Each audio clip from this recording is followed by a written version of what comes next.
Hello, my name is Pej. I'm an interventionist. I help a lot of people with addiction, alcoholism, and mental health. Today we're going to talk about why would somebody even do methamphetamine. I get a lot of different phone calls from various people from all different walks of life that tell me that they or they have a loved one that is suffering with methamphetamine addiction, with meth addiction, and they don't know what to do, not with themselves or with their loved one. And I often will hear different variations of lifestyles of people that get into this stuff. Some of them are nurses, some of them are doctors, some of them are people that have been homeless for a while, some of them come from well-to-do families, some of them come from very poverty-stricken homes. I believe everybody kind of has their own addiction depending on what kind of substance that they enjoy. There are some people that like to go slow, and there's some people that like to go fast. When it comes to meth addiction, a lot of people use it for many different reasons. There are people that get into meth addiction to solely lose weight. A lot of women will use meth because they know that they can totally shed pounds by using this particular drug. There's some people that do it for drug-driven sex. There are some people that do it to be more productive in the workplace. They think that it helps them be more productive, and really they might produce really high depending on what kind of a job that they have. But also the crash is super hard, and so it could definitely ruin job opportunities, or certain types of experiences that they have in the workplace could lead them to actually losing their job.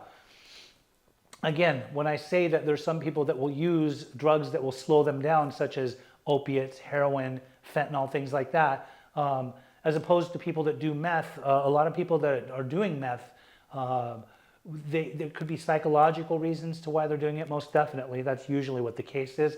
But also they have motives for the reason that they use meth.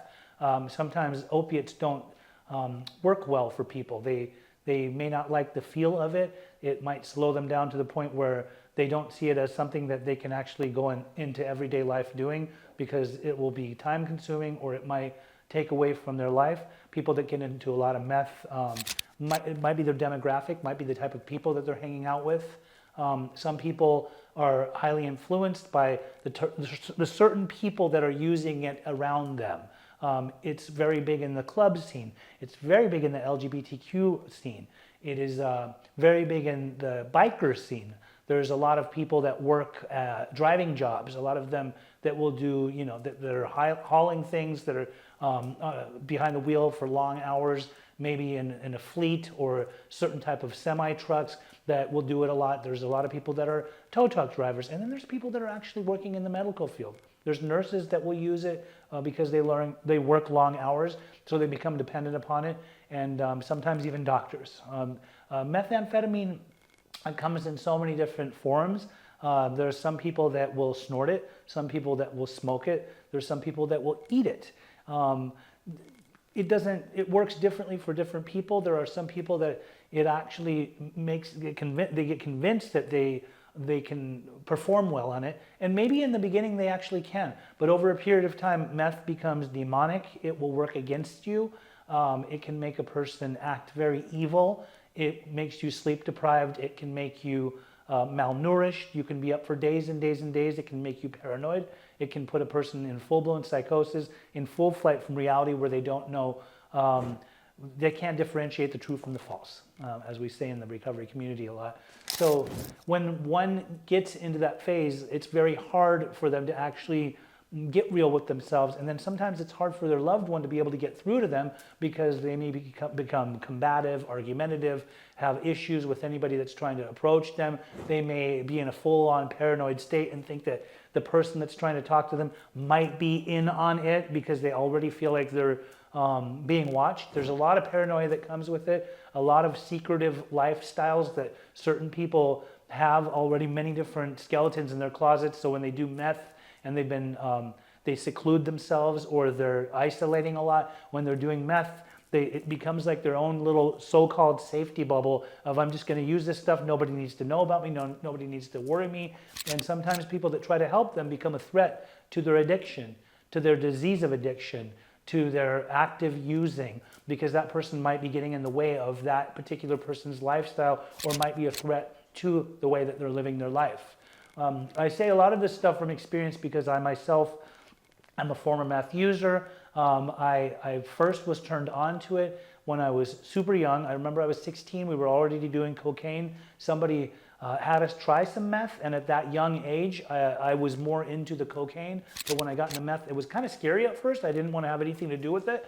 But I remember I tried it once. I didn't want to do it anymore. And by the time I was 18 years old, because I did a bunch of steroids and I was kind of gaining weight between cycles, I noticed that there were certain people that were losing lots of weight, getting super thin, skinny, whether they were women, men. And so I started to experiment with meth, and then it just became like a full-blown addiction. And over a period of time, it became my everyday usage. Like nothing, it trumped everything else that I was using.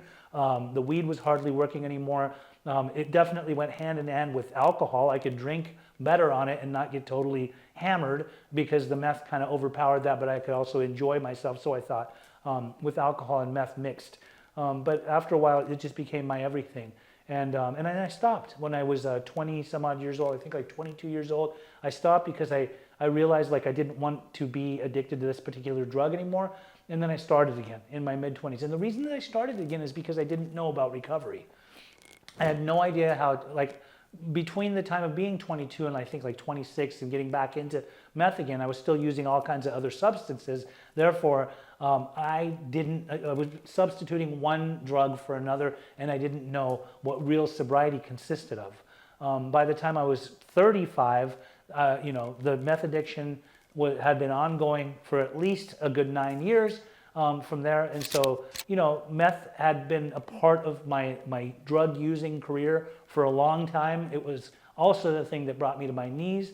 It was the devil's dandruff, as some of us would refer to it as, and it ruined my life. I mean, we're talking about jails, institutions, police raids, homelessness. All of this stuff was a result of extensive meth usage for me, and none of it was getting me sober. I could hit so many bottoms, but every bottom has a trap door, because every time I would get well or somebody would save me or rescue me, I was right back to doing it again.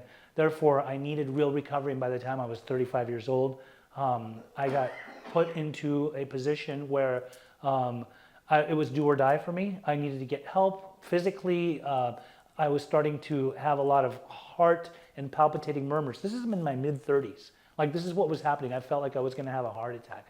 And so by the time I did reach out for help, I was able to get into a community around a lot of other recovering addicts and alcoholics, and many that were recovered from a seemingly hopeless state of mind and body. And they showed me the ropes. They showed me how one can overcome meth use, not have temptations, not have urges, be able to be productive in everyday society, not rely on meth to be able to have a lot of energy, and then to go out and help other people that are suffering or have been suffering. And that is why I do what I do. I make these videos because I want to not just educate people, but I want people to know that if they ever have somebody that is suffering from addiction of any sort. I've done so many different types of drugs. I have major experience with this stuff, but then I became a professional and I studied. I studied really hard drug and alcohol studies to be able to learn about all of the different various substances that I used, and meth was always of great interest to me. So it is my specialty to talk to people that either have a loved one suffering with meth addiction, or they themselves are suffering with meth addiction, and show them how to get out of being near the gates of hell. That's where meth truly brings us, to hell on earth, and to be able to change and transform our lives, get completely sober, what it takes to get sober, and then what it takes to stay sober. So if you or somebody that you know is ever suffering with meth addiction, by all means, you can call me. My name is PEJ. It's 310-596-9356 or 949-751-7761. I myself will take your calls or your texts, and we can talk, we can have a conversation and see how to try to help you.